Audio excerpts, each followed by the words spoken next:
For equipment scheduling, we can begin with our Service Operations Administrator who's responsible for onboarding equipment.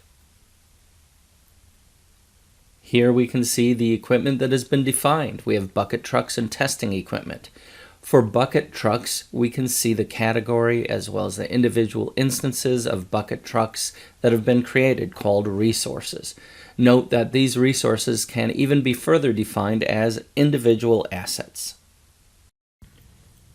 Now we can see the relevant details of each resource, the asset, the associated groups, the resource teams, crew definitions, relevant knowledge articles, and even the work order tasks to which they've been assigned.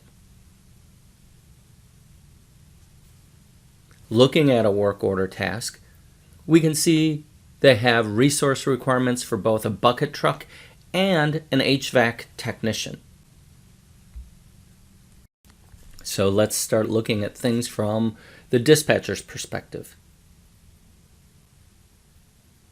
I can see my team and the work that needs to be performed. And when I select one of the unassigned tasks, we can see it requires a crew.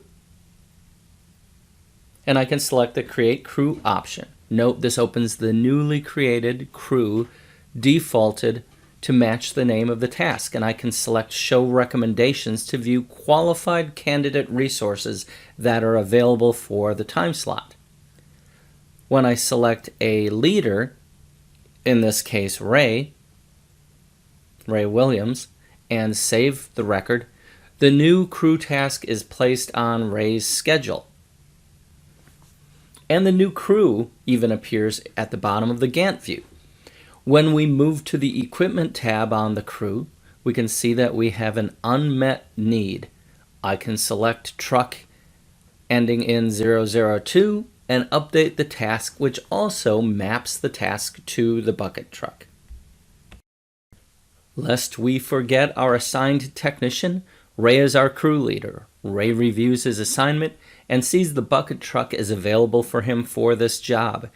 To take possession of it, Ray needs to perform a checkout of the resource as part of the work order task.